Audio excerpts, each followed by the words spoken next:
여러분 반갑습니다. 2023년 과학기술정보통신부 5G 산업융합 기반조성 통합 설명회에 오신 것을 환영합니다. 저는 오늘 설명회 진행을 맡은 아나운서 권일입니다. 5G 특화망인 이음 5G 중심의 5G 산업융합 기반조성 사업 설명회에 오신 것을 환영합니다. 과학기술정보통신부와 정보통신산업진흥원, 한국지능정보사회진흥원은 5G 플러스 전략 추진 계획의 이음 5G 서비스 확산 계획에 따라 2022년에 이어 2023년도 5G 특화망 산업 융합 기반 조성 사업을 본격적으로 추진하고 있습니다. 오늘 통합 설명회는 올해 과기정통부가 추진하는 이음 5G의 주요 사업의 지원 대상, 지원 방법 등 세부 사항을 설명하고 보다 많은 기업들이 정부 사업에 참여할 수 있도록 홍보하는 자리입니다. 이음 5G 기반 5G B2B 서비스 활성화 사업 신규 과제 3개와 28GHz 산업 융합 확산 사업 신규 과제 1개를 공모로 시작합니다. 민간 분야 수요기관 5G 특화망, 신규 중소 중견기업 발굴 및 참여를 유도함으로써 다양한 기업이 이음 5G를 활용한 5G 특화망 융합 서비스를 발굴하고 확산하도록 올해 4개의 신규 사업 공모로 72억 원의 예산을 투입할 계획입니다. 그럼 5G B2B 서비스 활성화 및 28GHz 산업 융합 확산 등 2개 사업 설명 및 이음 5G에 대한 통합 사업 설명회를 시작하겠습니다. 오늘 사업 설명회는 정보통신산업진흥원 유튜브 채널을 통해 다시 시청할 수 있습니다. 진행하기 앞서 사업별 질의사항은 실시간 채팅창에 남겨주시면 질의응답 시간에 한 번에 답변 드리도록 하겠습니다. 먼저 한국지능정보사회진흥원에서 5G B2B 활성화 사업 설명이 있겠습니다.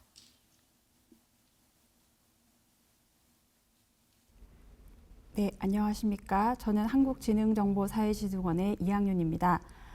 저는 오늘 5G B2B 서비스 활성화 공모 과제에 대해서 설명드리도록 하겠습니다. 목차는 사업 개요, 컨소시엄 선정 방안, 사업비 지원 및 분담, 추진 체계 및 일정에 대해 순으로 말씀드리겠습니다. 먼저 사업 개요입니다. 5G B2B 서비스 활성화 사업은 과기정통부의 5G 산업융합 기반 조성 사업의 일환으로 진행되고 있으며 기본적인 사업의 목적은 민간 산업 중심의 5G 특화망 융합 서비스 적용 확대를 통해서 5G 산업 생태계를 활성화 촉진하고자 함입니다. 특히 올해는 5G 특화망 신규 사업자를 발굴하고 중소사업자의 참여 유도, 기반 기술 확산 등을 통해 5G 시장에서의 국내 기업의 경쟁력을 좀 더 강화하는 데 중점을 두고 있습니다. 이미 여러분들 다 아시다시피 이음 5G는 수요기간에 맞춤형으로 5G 통신망을 구축할 수 있고 이를 통해서 다양한 산업 분야의 디지털 혁신을 이끌 수단으로 각광받고 있습니다. 기존의 5G 상용망 같은 경우에는 이통 상사 중심의 서비스였다면 이음 5G는 비통신 기업도 이음 5G 사업에 참여함으로써 맞춤형 네트워크 서비스 구축이 가능합니다. 따라서 기존 이통사의 5G 네트워크를 통한 융합 서비스 제공에서 작년부터 시작한 이음 5G 사업은 다양한 기관 기업들이 기관 특성에 맞게 맞춤형 5G 네트워크를 구축하고 융합 서비스를 제공함으로써 다양한 사업자에게 5G 산업에 참여할 수 있는 기회를 제공하고 있습니다. 사업 추진 내용입니다. 이음 5G 활용 확산 가능성이 높은 산업 분야에 5G 융합 서비스 모델을 발굴 적용하고 활용 확산을 추진하고자 함입니다. 크게 3가지로 나누어져 있는데요. 이음 5G 인프라를 구축하고 운영하고 그다음에 이음 5G 기반으로 5G 융합 서비스를 발굴하고 실증합니다. 그리고 발굴된 융합 서비스에 대한 활용 확산까지 진행이 됩니다. 먼저 이음 5G 인프라 구축 운영에 대한 부분입니다. 이음 5G는 수요기간에 맞게 인프라의 환경이나 서비스의 요구사항을 분석해서 수요기간에 맞는 이음 5G에 대한 인프라를 설계하고 구축합니다. 이음 5G에 대한 인프라 구축이 들어가기 때문에 구축공사에 따른 감리가 필요한 경우에는 반드시 감리를 수행하셔야 하고 또 다양한 구축공사로 인해서 발생할 수 있는 산업안전보건법도 반드시 준수하여 진행하셔야 합니다. 그리고 이음 5G 인프라에 따른 이음 5G 주파수 이용에 대한 부분입니다. 수요기간에 5G 융합 서비스 적용 모델을 고려해서 이음 5G 도입 유형에 맞는 주파수를 공급하고 이용하여야 합니다. 도입 방식은 수요 기업이 자가망으로 설치하느냐 또는 수요 기업이 기간통신사로 등록하느냐 아니면 제3의 사업자가 기본 통신사업자로 등록하느냐에 따라서 타입 1, 2, 3로 나눠지고 있는데요. 이은 5G 주파수에 대한 유형이라든지 신청 할당 절차에 대해서는 이어지는 한국방송통신전파진흥원에서 좀 더 상세하게 설명드릴 예정입니다. 특히 이은 5G 주파수 이용에 대한 부분은 컨소시엄을 구성할 때도 이은 5G에 대한 그 지정 할당 주체가 반드시 컨소시엄에 참여하셔야 되는데요. 이때는 이미 자격을 취득할 업체도 참여할 수 있지만 사업을 준비하는 과정에서 이은 5G에 대한 자가망 신고자나 기간 통신 사업자로 등록해서 진행하게 될 경우에는 제안서 제출 시에 기간 통신 사업자 또는 자가망 신고에 대한 계획서를 반드시 제출하여 주시고 반드시 사업 기간 내에 해당 사업 자격을 취득하셔야 됩니다. 다음 5G 융합 서비스 발굴 및 실증 부분입니다. 제안하신 분야, 저희 세 개 분야가 있는데요. 제조 분야, 물류 및 수송, 그 다음에 각 제조와 물류 및 수송 외 자유 분야에 해당하는 각 분야에 대해서 활용 확산 가능성이 높은 이은 5G 기반의 융합 서비스 모델을 발굴하셔야 됩니다. 그리고 발굴하신 서비스에 대해서는 수요 기간에 적용하고 실증을 하게 됩니다. 그다음 성과 활용 확산에 대한 부분입니다.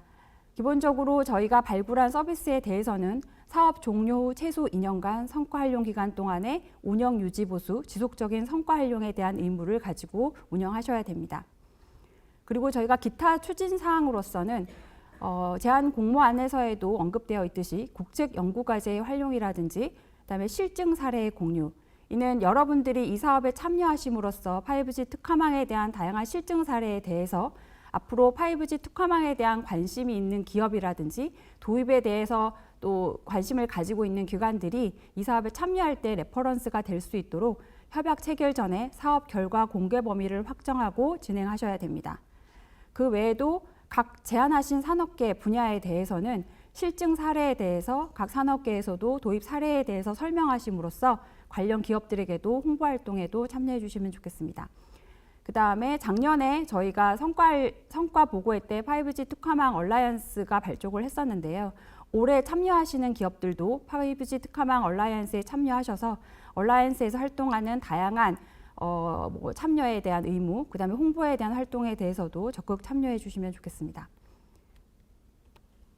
그 다음에 컨소시엄 선정 방안입니다. 저희는 총 3개 분야를 나눠져 있는데요.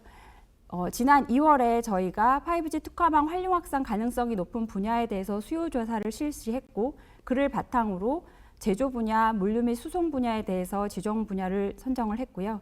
그 외 자유 공모 분야에는 제조 분야와 물류 및 수송 분야 외의 분야에 대해서 자유 공모 분야로 지원해 주시면 되겠습니다. 밑에 선정 분야 지원 조건으로서는 동일 분야 내 분야 간 중복 제한 및 컨소시엄 참여가 불가합니다. 동일 분야면 제조 분야 안에 2개 이상을 지원하실 수가 없고 분야 간이라고 하면 저희 원에서 실시하고 있는 5G B2B 서비스 활성화 사업의 3개 과제뿐만 아니라 나이파에서 진행하는 28GHz 산업유관 확산 공모 1개 분야에도 중복 참여가 불가합니다. 따라서 4개 총 나이파 1개 과제와 저희의 3개 과제 총 4개 분야 중에서 1개 분야에 대해서만 주관 또는 참여로 지원 가능하심을 알려드립니다. 또한 2022년도에 5G 특화망 실증 과제 융합 서비스 모델과 차별화된 모델로 제안 제시해 주셔야 합니다. 그리고 제안하는 과제가 제안 분야에 적합한 사유인지에 대해서도 반드시 명시해 주시기를 바랍니다. 즉 제조 분야에 제안하실 경우에 제조 분야에 대한 제안 사유, 그다음에 여기가 제조 분야에 맞는 서비스 모델인지 수요 기간인지 등등에 대해서 제조 분야에 대한 제안 사유에 대해서는 반드시 명확하게 언급해 주시면 좋겠고요. 자유공모 분야인 경우에는 자유공모 분야의 어떤 분야인지, 예를 들어서 헬스케어이면 헬스케어, 교육이면 교육, 이런 식으로 자유 분야에 대한 분야명에 대해서도 제시를 해주시기 바랍니다.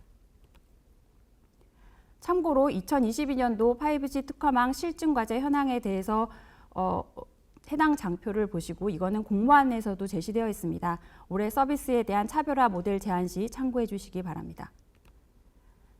컨소시엄 선정 방안입니다. 컨소시엄 구성은 중소기업 최소 1개 이상, 이음 5G 지정 할당 주체, 수요 기관은 반드시 컨소시엄에 필수적으로 참여해야 합니다.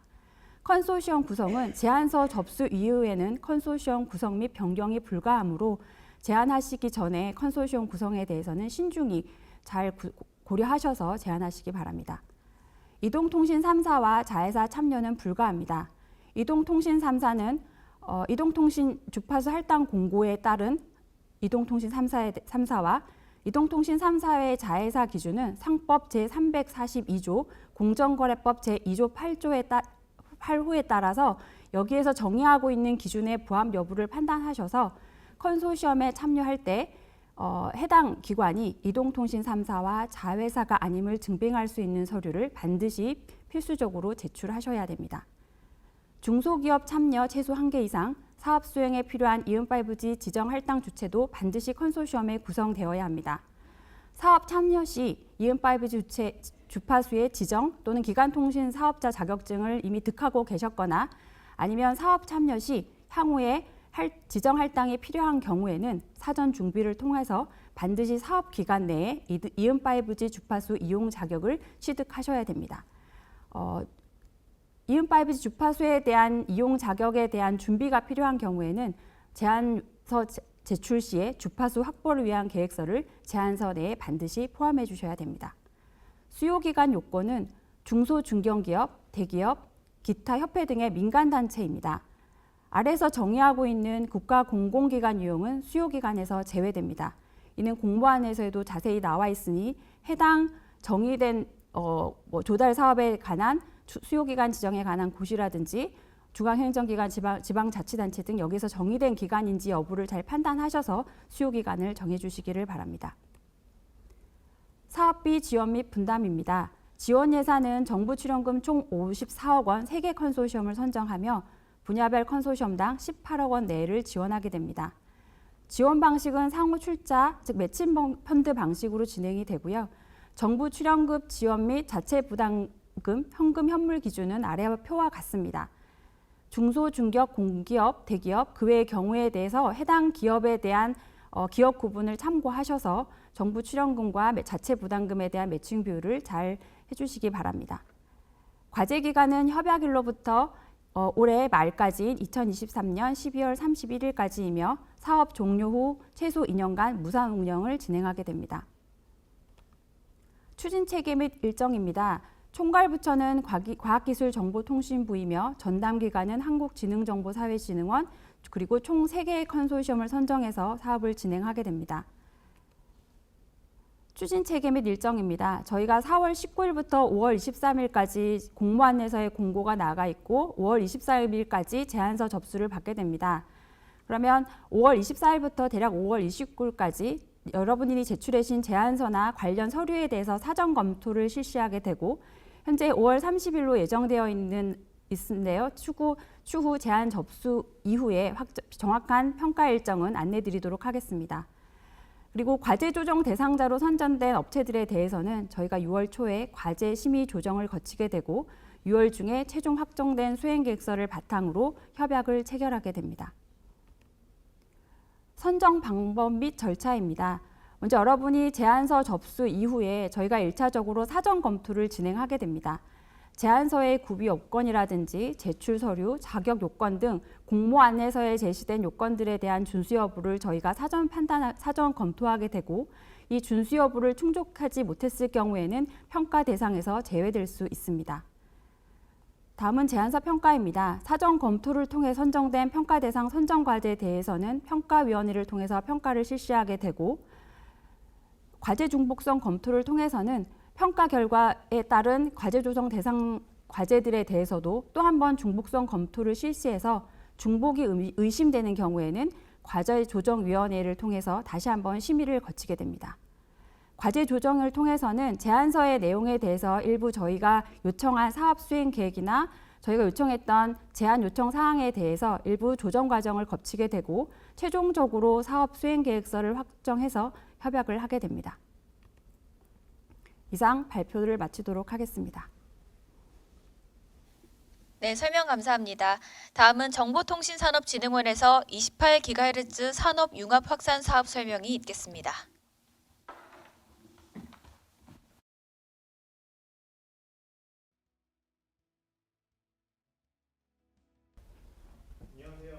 통신산업진흥원 김동욱 수석입니다. 2023년 28기가 산업융합 확산 신규 공모과제에 대해서 설명드리겠습니다.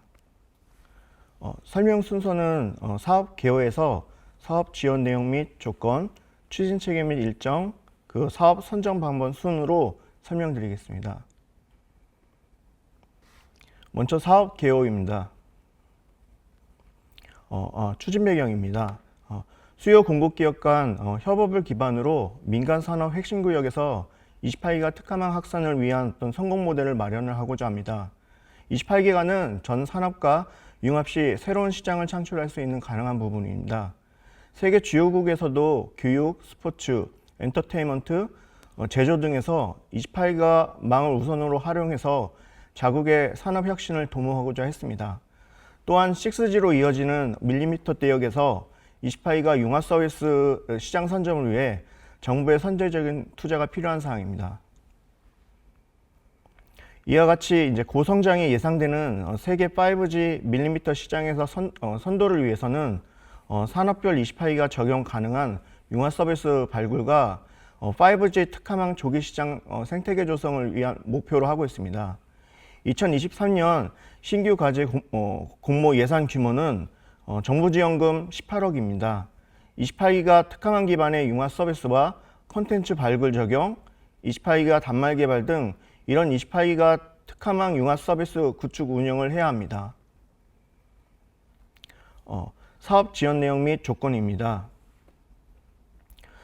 지원 대상은 민간 분야 이음 5G 도입을 희망하는 수요기업, 공급기업으로 구성된 컨소시엄 형태로 참여 가능합니다.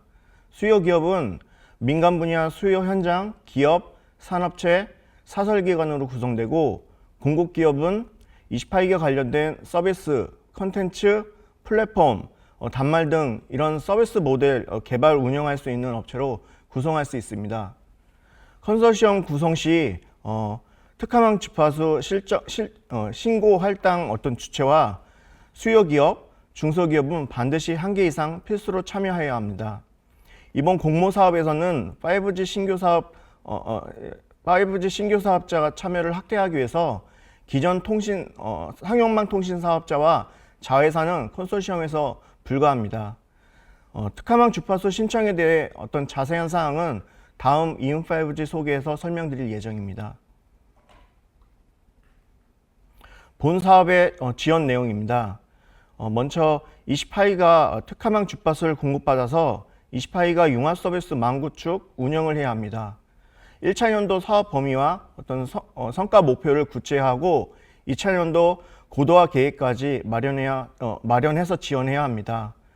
두 번째는 28기가 성공 모델 발굴을 위해서는 2년간 사업비를 지원하고 사업 종료 후 2년간 자체 운영비를 유지해야 합니다. 세 번째는 본 28기가 산업 적용 모델이 성공할 수 있도록 검증하고 확산시킬 수 있도록 노력해야 합니다. 본 사업의 지원 규모는 민간 산업 분야 자유공모로 1개 신규 과제를 선정하고 정부 지원금 연간 18억 이내로 지원할 예정입니다. 사업 기간은 협약일로부터 2023년 12월 30일까지 1차 연도 구축 사업을 수행하고 연차 평가를 거쳐서 문제가 없다면 2024년 2차 연도 고도화 사업을 수행하게 됩니다. 지원 조건은 컨소시엄 내 중소기업, 중견기업, 대기업의 어떤 정부 지원금 지급 비중에 따라서 아래와 같이 민간 부담금 매칭을 통해서 현금, 현물을 부담해야 합니다. 민간 부담금 비중은 표와 보시는 것과 같이 중소기업 같은 경우는 20% 이상을, 중견기업은 30% 이상을, 대기업은 50% 이상을 부담해야 합니다. 또 민간 부담금의 현금 비중은 중소, 중견기업은 10% 이상을, 대기업은 15% 이상을 부담해야 됩니다. 특히 민간 부담금 현금 인증 범위는 컨소시엄 주간 참여기관의 인건비 외에 현물 가액에 대해서는 계산서가 충분히 증빙 가능한 서류를 제출을 하셔야 합니다. 예산심의위원회를 거쳐서 현물 인증 비율에 대해서 정부지원금이 조정될 수 있습니다. 이번 공모는 자유공모로 28가 특화망 융합 서비스 특징을 잘 이용하여 어떤 제한된 구역에서 산업 효율성을 높일 수 있는 분야, 그리고 실감나게 체험할 수 있는 분야, 그리고 민간 활용 확산 효과가 높은 분야로 지원하시면 됩니다. 다만 현재 함께 공모 접수 중인 니아, 나이파의 5G 특화망 지원 사업은 동일한 사업이기 때문에 컨소시엄 참여 기업들은 동시 제한 참여가 불가능합니다. 보시는 바와 같이 2022년에 제한된 5G 특화망 산업융합 실증 과제 서비스 모델을 참고하시기 바랍니다. 이 또한 올해 이제 신규 사업 제한 시에는 22년에 제한됐던 어떤 동일한 유사한 어떤 모델에 대해서는 이번 공모 과제 제한에선 피해 주시기 바랍니다. 28기가 특화망 수행 과정에서 보시는 바와 같이 4가지 사항은 필수로 이행해야 합니다. 먼저 이번 사업의 지원 분야는 무관하지만 28기가 서비스 대국민 홍보를 위해 적용 서비스에 대한 체험, 견학 가능한 어떤 체험 공간을 일부 의무적으로 조성해야 합니다. 그리고 두 번째는 5G 특화망 어떤 산업 생태계 활성화를 지원을 위해서는 저희가 이음 5G 얼라이언스가 2022년 12월 20일에 발족을 했습니다. 그래서 얼라이언스에 대한 참여 조건은 없지만 얼라이언스의 참여를 통해서 수행 사업의 서비스 모델에 대한 홍보 설명을 이해 지원해야 합니다. 세 번째는 사업 수행 시 인프라 공사가 진행될 경우에는 산업안전보건법과 규정에 어떤 해당되는 사항이 있을 경우에는 반드시 준수해야 합니다. 감리업체의 어떤 선정 과정에서 소요되는 비용은 사업 수행 기관이 부담해야 합니다. 그리고 마지막으로 5G 특화망 전 산업 확산 홍보 목적으로 활용할 수 있도록 전당기관과 협의하여 어떤 수행 서비스 모델의 어떤 실증 결과의 공급 범위 확정을 적극적으로 협조해야 합니다. 다음은 추진 체계 및 일정입니다. 본 사업은 가기정통부 과학기술정보통신부에서 이제 이음 5G 기본 계획을 수립하였습니다. 정보통신산업진흥원에서는 과제 공모와 협약에 대한 세부 사항을 관리합니다. 과제 공모가 시작되면 과제 평가위원회와 어떤 심의위원회를 통해서 실제 이제 신규 과제 컨소시엄을 선정하게 됩니다. 선정된 컨소시엄은 세부 수행 계획을 마련하고 과제 수행과 결과 보고 그 성과 관리 자구책을 마련해야 합니다. 본 사업의 추진 일정은 본 공고 4월 19일부터 5월 23일까지 약 35일간 과제 전산 접수를 진행할 예정입니다. 5월 말에서 6월 초까지 선정평가 및 예산심의를 거쳐서 협약을 체결하고 2023년 12월 말까지 1차 연도 사업을 수행하게 됩니다. 상기 일정은 다소 변경될 수 있사오니 정보통신산업진흥원 홈페이지 본공고 안내서를 참고하시기 바랍니다. 다음은 사업 선정 방안입니다. 본 사업의 선정 평가는 접수된 사업 계획서와 이동통신 사업자 자회사가 아님을 증빙하는 주주 명부 등 어떤 제출 서류와 함께 자격 조건에 대한 적합성 검토를 통해서 평가 대상을 결정합니다. 그리고 서면 평가 그리고 발표 평가와 최종적으로 이제 예산 심의를 거쳐서 컨소시엄 선정과 사업비 규모를 최종적으로 확정하게 됩니다. 본 사업의 어떤 서면 발표 평가는 외부 전문가 7일 내에 구성하여 진행하게 됩니다. 서면 평가는 접수 과제가 적을 경우에는 서면 평가는 생략하고 바로 발표 평가로만 진행되는데요. 발표 평가의 어떤 자세한 평가표는 정보통신산업진흥원 홈페이지 공모 안내서를 참고하시면 됩니다. 선정된 업체는 이제 최종 예산심의위원회를 통해서 현물, 현금, 인증 비율을가 정부지원금 지원 규모를 조정하여 최종 과제를 결정하게 됩니다. 사업 수행 과정에서 컨소시엄 내 성과 관리, 어떤 수혜자 만족도 조사 같은 이런 자구책을 마련해야 합니다. 성공적인 사업 수행을 위해서 전담 기관도 수시 어떤 중간 현장 점검을 통해서 지원 과제에 대한 어떤 서비스 품질과 기술 멘토링 지원, 어떤 성과 점검을 종합적으로 사업 관리에 반영할 예정입니다.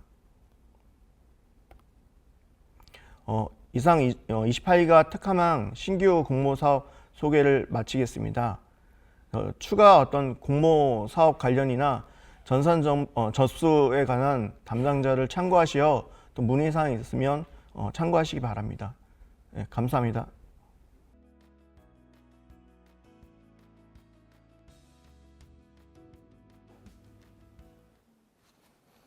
네, 안녕하십니까. 한국방송통신전파진흥원 이음5G 지원센터 권혜준 대리입니다.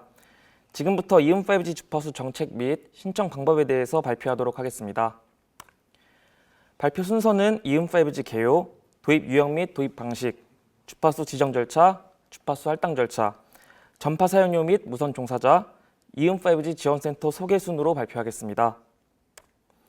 이음5G 개요입니다. 이음5G는 특정 구역에 한하여 사용 가능한 맞춤형 5G 네트워크로서 21년 12월 공모를 통해서 5G 특화망에서 이음5G로 명칭이 변경되었습니다. 이는 초고속, 초저지연, 초연결 등 5G 기술적 특징과 더불어서 사물과 사회까지 이어준다는 의미를 반영하고 있습니다. 미국의 프리베이트 5G, 일본의 로컬 5G, 독일의 캠퍼스 5G, 그리고 3GPP에서 정의한 논 퍼블릭 네트워크 등과 유사한 개념입니다. 이음5G는 건물 내에 구축하여 사용할 수 있고 토지 단위로도 구축하여 사용할 수 있습니다. 활용될 수 있는 대표적 분야로는 아래 그림과 같이 스마트 팩토리나 로봇을 활용한 정밀 서비스, 그리고 AR, VR과 같은 초대용량 실감 서비스에 활용될 수 있습니다. 기존 5G 이동통신 상용망과 비교하여 말씀을 드리자면 서비스 측면에서 상용망은 전국 단위의 B2C 범용 서비스 중심이라면 이음5G는 토지 건물 단위의 B2B 특화 서비스 중심입니다.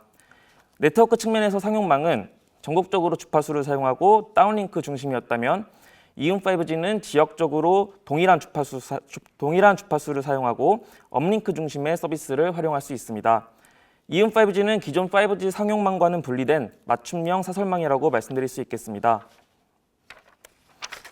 이용 가능한 주파수 대역으로 28GHz N257 대역은 총 600MHz 대역폭을 50MHz 단위로 사용할 수 있고 4.7GHz N79 대역은 총 100MHz 대역폭을 10MHz 단위로 사용할 수 있습니다. 이음5G는 동일한 주파수를 공동으로 사용하기 때문에 이음5G 주파수를 이용하실 사업자분들께서는 아래에 있는 주파수 공동 사용 지침을 반드시 지켜주셔야 됩니다. 지침의 주요 내용은 인접 주파수 대역 내에서 운영 중인 다른 용도의 무선국에 간섭을 주지 않아야 하며 인접 이음5G 사업자와 전파 간섭이 발생했을 때에는 상호협의를 통해서 서비스 영역을 최대한 보호하면서 조정 대상 영역을 조정을 하셔야 됩니다. 여기서 서비스 영역이란 전파세기 RSRP-105dBm 이상을 의미하며 조정 대상 영역이란 RSRP-115dBm을 의미합니다. 아울러 필요한 최소 출력으로 무선국을 운용을 하셔야 되고 앞서 말씀드린 서비스 영역 RSRP-105dBm은 할당이나 지정받은 구역을 가급적 벗어나면 안 됩니다. 다음으로 이음5G 도입 유형 및 도입 방식에 대해서 설명드리겠습니다.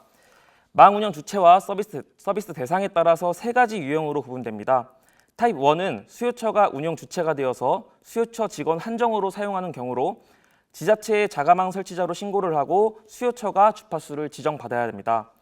타입 2는 수요처가 운영 주체가 되는 것은 타입 1과 똑같지만 수요처 직원뿐만 아니라 협력사, 방문객 등에게 서비스를 제공하는 것으로서 수요처가 기간통신사업자로 등록을 하고 수요처가 주파수 할당을 받아야 합니다. 타입 3는 제3자가 운영 주체가 되어서 수요처, 협력사, 방문객 등에게 서비스를 제공하는 것으로 제3자가 기간통신사업자로 등록을 하고 제3자가 주파수를 할당받아야 합니다.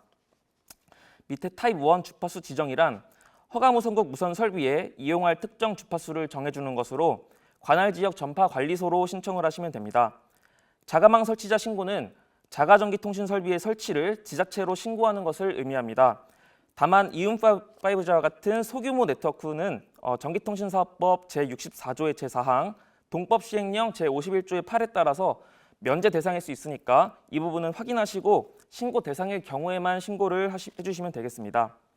타입 2, 3의 주파수 할당이란 특정한 주파수를 이용할 수 있는 권리를 특정인에게 주는 것으로서 과기정통부로 신청을 하시면 됩니다. 기간통신사업자 등록 또한 과기정통부로 신청을 하시면 되고 정부나 지자체는 기간통신사업자 등록이 제한이 되기 때문에 타입 1이나 타입 3 형태로만 이음5G 주파수를 이용하실 수 있습니다. 주파수 지정이나 할당이나 모두 신청 후에 약 1개월가량 정도의 시간이 소요가 됩니다. 다음으로 주파수 지정 절차에 대해서 설명드리겠습니다. 아래 그림과 같이 지역 전파관리소로 무선국 개설 허가 신청을 하시면 개설 목적 등 지정 조건이 검토가 되고 과기정통부로는 주파수 지정 요청, 국립전파연구원으로는 타당성 검토 요청이 의뢰됩니다. 국립전파연구원에서는 전파 간섭 분석 등 주파수 이용 타당성을 검토하게 되고 그 결과를 바탕으로 과기정통부에서 최종적으로 주파수 지정 여부를 판단하여서 결과를 통보하게 됩니다. 주파수 지정은 온라인 신청으로 이뤄지며 과기정통부 전자민원센터 내 06번 무선국 개설 허가 신청 괄호치고 일반 무선국을 클릭하셔서 신청하시면 됩니다. 주파수 지정 신청 시 필요한 서류들에 대해서 말씀드리겠습니다. 국립전파연구원 타당성 검토 결과에 따라서 주파수 지정이 거부되거나 신청 대역폭이 줄어들 수 있기 때문에 명확한 자료를 제시하고 근거를 상세하게 기술을 해주셔야 됩니다. 제출 서류로는 이음5G 주파수 소요량 산출 내용 및 근거, 서비스 제공 동의서, 기기별 상세 설치 위치 및 세부 재원, 서비스 영역과 조정 대상 영역을 명시한 지적도, 공공용 주파수 이용 계획서 등이 있습니다. 금일 발표에서는 빨간색 표시한 부분들에 대해서 설명드리도록 하겠습니다. 먼저 주파수 소요량 산출 내용 및 근거입니다. 다양한 서비스들에 대한 각각의 데이터 전송률을 기반으로 세부 주파수 소요량을 산출해 주셔야 됩니다. 산출 근거에 대한 설명을 상세하게 기술하고 표 형태로 정리해서 제출을 해주셔야 됩니다. 아래 표처럼 각 서비스별로 설명을 상세하게 해주시고 트래픽을 각각 산정해 주신 후에 아래 표처럼 최종적으로 얼마만큼의 주파수가 소요가 되는지 산정을 해주시면 됩니다. 예를 들어서 4.7GHz 100MHz 대역폭을 신청을 하셨다면 그에 맞는 소요량이 산출이 되어야 합니다. 주파수 소요량 산출은 활용하시는 장비 벤더사를 통해서 도움을 받으시거나 저희 지원센터로 문의를 주시면 산출에 도움을 드리도록 하겠습니다. 다음은 기기별 상세 설치 위치 및 세부 재원입니다. 위치, 내부 구조도, 건물 재질 등을 제공하시고 기지국 및 단말기 설치 위치, 예를 들어서 실내인지 실외인지, 벽인지 천장인지 등을 상세하게 표시해 주셔야 됩니다. 밑에 그림처럼 도면 위에 장비별 설치 위치를 표시하여 주시면 되고 세부 재원은 기지국 단말의 출력, 안테나 이득, 안테나 방사 패턴 등의 자료를 제시해 주시면 됩니다. 다음은 서비스 조정 대상 영역입니다. 전파 시뮬레이션을 통해 밑에 그림처럼 지도 위에 서비스 영역과 조정 대상 영역을 표기하셔서 제출해 주시면 됩니다. 주의하실 점은 앞서 말씀드렸던 것처럼 빨간색의 서비스 영역이 이음5G 이용 구역을 가급적 벗어나지 않도록 장비 출력 등을 적절하게 조절을 하셔서 시뮬레이션을 해주셔야 됩니다. 해당 부분은 저희 지원센터에서 도움을 드릴 수 있으니까 사전에 문의 주시기 바랍니다. 다음으로 국가기관, 지자체, 공공기관의 경우에는 이음5G 주파수 지정 신청 시에 공공용 주파수 이용 계획서를 작성하셔서 제출해 주셔야 됩니다. 주파수 이용 계획, 파급 효과, 재원 확보 계획 등 총 6가지 항목에 대해서 기술해 주시면 됩니다. 본래 공공용 주파수의 경우 10개월 이상의 심사 기간이 소요가 되었지만 이음5G에 한해서 공공용 주파수 수급 계획 절차를 거치지 않는 신속 처리 절차가 마련되었습니다. 따라서 상시적으로 주파수 신청이 가능합니다. 다음으로 주파수 할당 절차에 대해서 말씀드리겠습니다. 주파수 할당을 신청할 수 있는 자의 범위로는 기간통신사업자로 등록이 되어 있거나 등록을 신청한 자로 한정되어 있습니다. 따라서 주파수 할당을 받으시려는 사업자분들께서는 기간통신사업자 등록도 동시에 준비를 해주셔야 됩니다. 주파수 이용 기간은 할당일로부터 최대 5년이며 2년부터 5년 사이에서 선택하실 수 있습니다. 주파수 이용 기간이 만료가 되었다면 재할당 신청이 필요합니다. 주파수 할당 조건으로는 주파수 할당일로부터 1년 이내에 무선국을 개설, 운영하셔야 한다는 것과 앞서 말씀드렸던 주파수 공동사용 지침을 준수하고 전파 간섭이 발생했을 때에는 주파수 이용 계획서에서 제시해 주신 홍간섭 보호 및 회피 계획을 충실히 이행해 주셔야 됩니다. 할당 신청 시 제출 서류로는 법제처 사이트에 접속하신 후에 주파수 할당 신청 절차 및 방법 등 세부사항이라는 과기부 고시에 들어가시면 양식 등이 첨부되어 있으니 참고하시기 바랍니다. 먼저 기간통신사업자 등록 부분에 대해서 설명드리겠습니다. 사업자분들께서는 등록 신청 전에 아래 전기통신사업법 시행령 별표 1 기간통신사업자 등록 요건 검토가 필요합니다. 재정적 능력과 기술 방식, 기술 인력 부분은 이음 5G를 이용하고 주파수 할당을 받는 조건이기 때문에 크게 신경 쓰실 부분이 없습니다. 아래 보이는 통신망 구축 계획과 이용자 보호 계획에 관해서만 검토해 주시고 준비해 주시면 됩니다. 다음으로는 기간통신사업자 등록 제출 서류 및 심사 항목에 대해서 말씀드리겠습니다. 신청 서류는 아래 표와 같이 사업계획서, 법인 정관, 주주 명부 또는 주식 등 소유에 관한 서류, 이용자 보호 관련 서류, 사업용 주요 설비 관련 서류가 있습니다. 아래 심사 항목에 따라서 사업자 등록이 검토가 되기 때문에 심사 항목들이 반드시 이 신청 서류들의 기술이 되어야 합니다. 기간통신사업자 등록은 과기정통부 전자민원센터에서 신청하시면 됩니다. 사업자 등록이 되어 있지 않은 신규 사업자분들께서는 기간통신사업자 등록을 해주시면 되고 기존의 유선 등 기간통신사업자 지위를 갖고 계신 사업자분들께서는 기간통신사업자 변경 등록을 해주시면 됩니다. 원활한 사업자 등록을 위해서 저희 지원센터로부터 제출 서류들에 대한 사전 검토를 필히 받으신 후에 등록 신청을 해주시기 바랍니다. 다음은 주파수 할당 부분에 대해서 말씀드리겠습니다. 주파수 할당 신청을 위해서는 아래 그림과 같은 주파수 이용 계획서를 작성하셔서 제출해 주셔야 됩니다. 이용 계획서는 1장 할당 신청 법인에 관한 기본사항, 2장 영업계획서, 3장 기술계획서로 구분하여 작성해 주셔야 되고 작성하실 때에는 주파수 할당 신청 절차 및 방법 등 세부사항 고시에 첨부되어 있는 별표 1의 2 할당 신청 서류 작성 세부 지침을 꼭 참고하셔서 작성해 주시기 바랍니다. 저희 지원센터로 사전에 문의를 주시면 이용계획서 작성 관련 컨설팅을 해드리도록 하겠습니다. 앞서 말씀드린 이용계획서를 작성하셔서 주파수 할당 신청을 하게 되시면 아래 별표 2의 2 심사사항별 세부 심사 기준에 따라서 할당 심사가 진행됩니다. 전파 자원 이용의 효율성, 재정적 능력, 기술적 능력으로 배점이 나뉘는데 대부분 다 비계량 점수이지만 이번 재정적 능력의 자본금 규모는 계량 점수로 평가가 됩니다. 여기서 이 점수에서 5억 원 미만일 경우에는 0점으로 평가가 되는데 할당 대상 법인으로 선정이 되기 위해서는 심사사항별 100점 만점 기준 60점 이상, 총점이 70점 이상이어야 하기 때문에 만약에 자본금 규모에서 5억 원 미만으로 0점을 받게 된다면 60점 미만으로 과락 처리가 됩니다. 따라서 신청 법인께서는 법인의 자본금 규모가 5억 원 이상이신지 확인하시고 신청하시기 바랍니다. 다음은 유형별 전파 사용료에 대해서 말씀드리겠습니다. 초록색의 타입 1 자가망은 송신설비별로 전파 사용료가 산정이 되고 파란색의 타입 2, 3 기간통신 사업자는 가입자 수와 서비스별로 전파 사용료가 산정이 됩니다.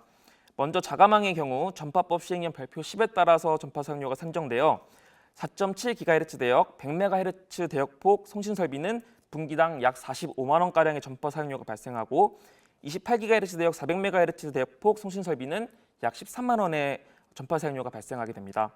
단말기의 경우 무선 국종이 육상 이동국이면 전파법 시행령 별표 11에 따라서 전파 사용료가 제외됩니다. 이음 5G 단말 무선국의 경우에는 대부분 다 육상 이동국으로 허가가 되기 때문에 크게 신경 쓰실 부분은 없고 기지국 장비 부분에만 신경 쓰시면 되겠습니다. 아울러 국가나 지자체가 개설한 무선국은 전파 사용료가 면제가 되고 교육이나 연구 목적의 비영리 법인일 경우 28GHz 대역 무선국에 한해서는 전파 사용료가 전부 감면됩니다.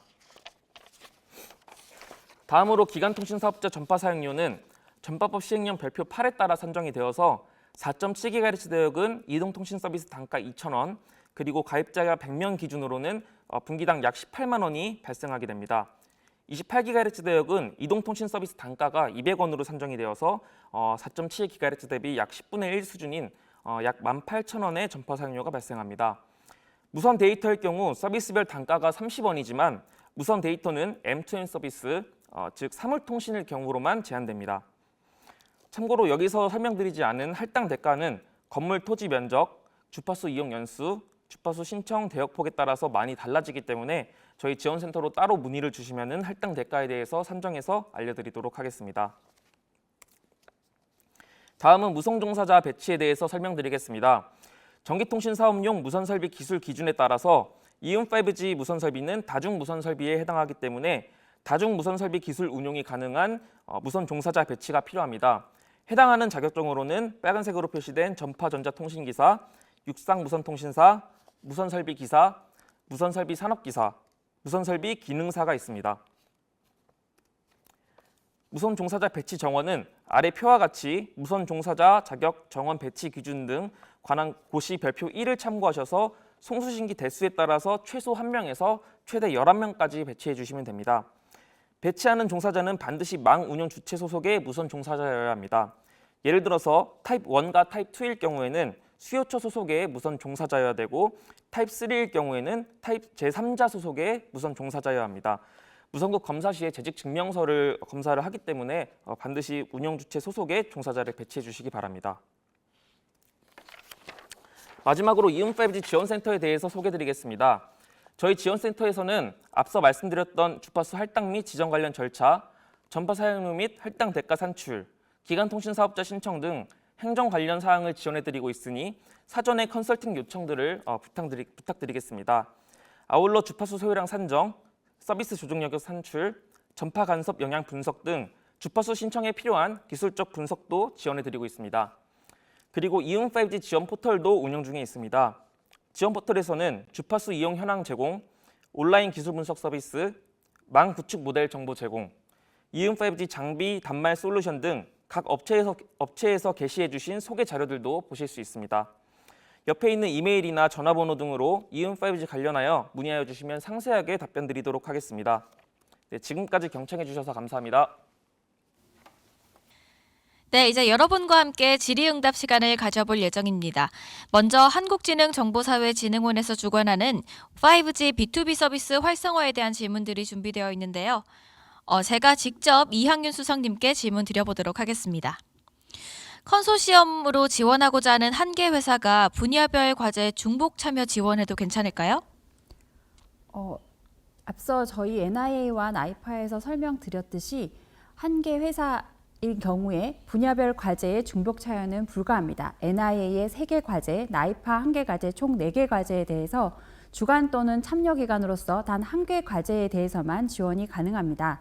따라서 공모안내서의 조건이기도 하고 이 공모안내서의 지원 자격 조건을 위배하였을 경우에 사전 검토를 통해서 평가 대상에서 제외될 수 있음을 알려드립니다. 네, 컨소시엄 구성 시 필수 요건은 무엇인가요? 네, 컨소시엄 구성 시 중소기업 최소 1개 이상, 사업 수행을 위한 이음 5G 지정 할당 주체, 수요기관은 반드시 필수적으로 컨소시엄에 참여해야 합니다. 특히 많이 질문 오시는 것 중에 하나가 수요기관에 대한 부분인데요. 수요기관은 기관 또는 참여 기관으로서 반드시 참여하셔야 되고 따라서 수요기관도 컨소시엄의 주관기관 또는 참여기관이기 때문에 반드시 참여 인력에 대한 부분, 보안 서약서에 대한 자료를 제출하셔야 되고 수요기관이 참여기관으로 들어오실 경우에는 참여기관 확인서도 반드시 제출하셔야 됩니다. 또한 중소기업인 경우에는 중소기업에 대한 증빙자료도 반드시 제출하셔야 됩니다. 네, 수요기관이면서 5G 특화망 지정 할당의 주체로 컨소시엄 참여가 가능할까요? 네, 가능합니다. 수요기관이 5G 특화망의 지정 주체가 될 수도 있고요. 또 수요기관이 직접 5G 특화망의 할당 주체가 되어서 컨소시엄에 참여하실 수 있습니다. 따라서 수요기관이자 5G 특화망의 지정 할당 주체로서 참여하실 수 있습니다. 네, 그렇다면 수요기관의 유형은 어떻게 될까요? 수요기관의 유형은 반드시 민간단체여야 합니다. 공모안내서에 언급되어 있는 국가기관, 지자체, 공공기관은 수요기관 유형에 대해서 제외되며 교육기관인 경우에는 국공립을 제외한 사립교육기관은 수요기관 유형에 포함될 수 있습니다. 본 과제 진행 시 사업비 산정 시 자체 부담금을 포함해야 할까요? 네, 정부 출연금에 대한 매칭 펀드 방식으로 진행이 되기 때문에 반드시 자체 부담금을 포함하셔야 됩니다. 단 정부 출연금을 원치 않는 경우에도 참여는 가능하며 정부 출연금을 받지 않더라도 자체 부담금을 부담하실 경우에는 자체 부담금에 대해서만 정산을 하도록 합니다. 네, 성과 활용 기간과 비용 관련한 질문인데요. 사업 종료 후에 성과 활용 기간은 어느 정도이며 해당 기간 동안 운영 또는 유지 보수 비용은 정부 출연금에 포함되어 있나요? 성과 활용 기간은 사업 종료 후 2년 동안 의무적으로 운영을 하게 되며 사업비에 대해서는 사업 기간 내 사용 금액에 대해서만 정산이 진행됩니다. 따라서 성과 활용 기간에 대해서 발생하는 비용에 대해서는 사업비에 책정하실 수 없습니다. 이은 5G 인프라 구축 이외의 서비스 구축을 위한 서버, 소프트웨어 개발 비용에도 예산을 쓸 수 있을까요? 네, 가능합니다. 사업비를 통해서 이은 5G 구축이나 서비스 관련된 부분에 대한 사업비에 대한 사용은 충분히 정산 가능합니다. 제안서 평가 항목 중에 신규 사업자 참여도의 신규 중소기업 참여 확대 노력의 구체성 및 우수성은 콘소시엄 참여 업체 기준인지 아니면은 장비 공급 또는 용역 수행으로 참여하는 업체도 포함인가요? 네, 신규 사업자에 대한 참여도에 대한 평가 항목 부분에 대한 질의이신 것 같은데요. 관련 해당 부분은 컨소시엄을 구성하는 주관기관 참여기관에 대한 신규 사업자 발굴 부분 중심으로 평가가 이루어집니다. 용역에 대한 부분은 여기에 평가 항목에 대한 반영이라고 볼 수는 없고요. 단지 용역에 대한 부분은 저희가 과제 조정 시에 일부 조정이 될 수 있음을 안내드립니다. 대기업 통신 3회 솔루션을 구매해서 활용할 수 있는 건가요? 네, 가능합니다. 장비 공급이나 이런 부분은 필요한 부분에 의해서는 대기업이든 중소기업이든 사업에 필요한 부분의 영역에 대해서는 타당성을 충분히 고려해서 제안하시면 되겠습니다. 네, 답변 감사합니다. 다음은 정보통신산업진흥원에서 주관하는 28GHz 산업 융합 확산에 대한 질문들이 준비되어 있는데요. 나이파 김동욱 수석님께 제가 여러분을 대신해서 직접 질문 드리도록 하겠습니다.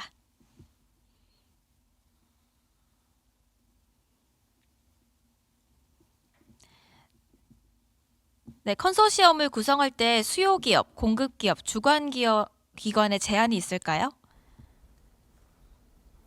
예, 안녕하세요. 저 나이파 김동욱 수석입니다. 첫 번째 질문에 대해서 답변 드리겠습니다. 일단 컨소시엄 구성은 공급기업, 수요기업, 그리고 특화만 주파수 할당 지정받는 이제 업체가 공동으로 컨소시엄으로 구성되는데요. 컨소시엄의 어떤 각 주체들의 담당하게 될 어떤 구체적인 역할은 명시를 해야 합니다. 또 이제 주관 기관은 이제 공급 개발 기관인 기업이나 어떤 수요 기업, 특화한 주파수 할당 지역 업체 중에서 주관 기관으로서 어떤 사업 관리 총괄을 역할을 할 수 있으면 참여 가능합니다. 그 사업비 지급도 참여 기관별로 별도로 교부할 예정입니다. 네, A라는 참여 기관이 수요 기업이나 주관 기업을 달리해서 제조 분야와 물류 분야에 지원할 수도 있을까요?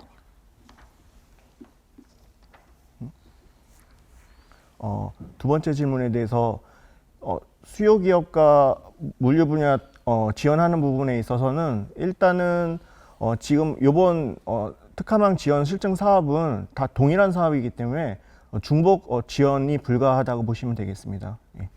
하나만 지원하셔야 됩니다. 네. 28GHz 체험 공간을 의무적으로 조성해야 하는 이유가 있을까요? 그리고 수요 기관에 체험 공간을 설치할 경우 임차료를 사업비에 반영해도 될까요? 28기가 분야는 이제 국내 어떤 밀리미터 대역의 어떤 초기 시장에서 그 28기가만의 어떤 융합 서비스를 발굴하는 게 최우선 목적입니다. 그러기 위해서 이제 국민들이 이제 함께 어떤 체감할 수 있는 일부 체험 공간도 그래서 의무적으로 이제 조성하게 함으로써 이제 5G다운 어떤 서비스 공간대 형성을 목적으로 하고 있다 보시면 되겠습니다. 그리고 이제 민간 어떤 수요 기업에 임차료를 지급하는 것은 일단 컨소시엄 내에 어떤 내부 거래에 해당될 수 있기 때문에 일단 불가능하다고 보시면 되겠습니다. 네, 사업 종료 후에 통신망 장비와 같은 주요 자산을 수요 기관으로 이관해야 된다고 되어 있는데 임대한 자산의 경우에도 해당되나요? 일단 어떤 산업 확산 유도를 하기 위해서 저희가 사업 종료 후에도 수요 기업이 기업의 설치된 주요 자산에 대해서는 이관을 조건으로 하고 있습니다. 그래서 근데 하지만 이제 수요 기업으로 이관은 이제 사업비로 구매한 자산에 대해서만 해당이 되고요. 임대해서 운영하는 자산의 경우에는 이관하실 필요는 없습니다. 다만 이제 이번 사업은 이제 과제 종료 후에도 2년 이상 해당 사업 산업 모델에 대해서 지속적으로 운영하는 목적을 가지고 있기 때문에 그걸 감안하셔서 이제 사업 계획 수행 계획서를 작성하실 때 임대 자산에 대한 운영 방안을 꼭 포함하셔야 합니다. 2차 년도 컨소시엄 구성은 1차 년도와 동일하게 유지되는 것일까요? 본 사업은 이제 28기가 관련돼서는 2개년도에 거쳐서 이제 추진되는 사업인데요. 선정된 이제 컨소시엄은 사업의 지속성, 이제 확장성, 그리고 이제 고도화 등을 이제 고려해서 1차 년도에 대한 연적 평가를 진행을 하고 2차 년도 사업을 수행하게 됩니다. 그래서 2차 년도 컨소시엄 내에 그렇게 답변드리겠습니다. 예. 네, 통신사와 자회사가 공모 참여에 제한돼 있는데 통신사와 자회사와의 구매 계약이나 용역까지 불가능할까요? 이번 이제 5G 실증 공모 추진 목적에 따라서 지금 상용망 통신 사업자와 이제 관련된 통신 자회사는 배제하고 있습니다.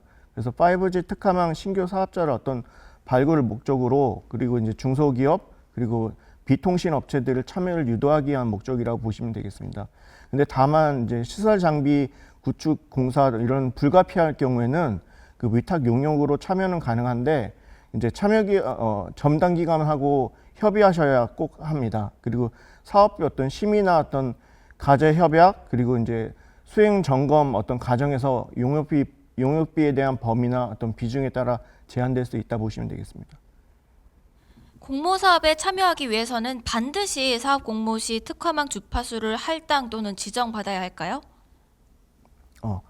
지금 5G 특화망 같은 경우는 할당 지정하는 업체 같은 경우는 반드시 이제 컨소시엄에서 수요 기업이나 공급비 형태로 분명히 참여를 해야 되고요.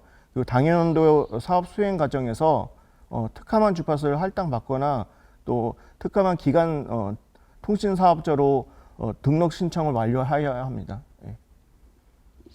대학이 수요기관일 때 대학 또는 산학연 공급기관으로 학내 연구 목적으로 사업비 일부를 교부받아 실증 가능할까요?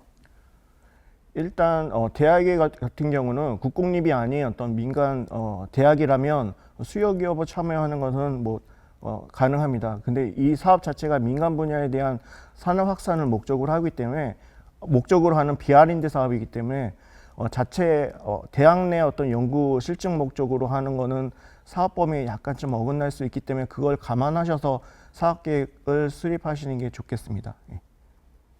발표 자료를 위한 PPT 제출 시기는 사업 계획서 제출 시기와 동일한지 궁금합니다. 그리고 발표자의 조건이 수요기관이나 주관기관별로 따로 있나요?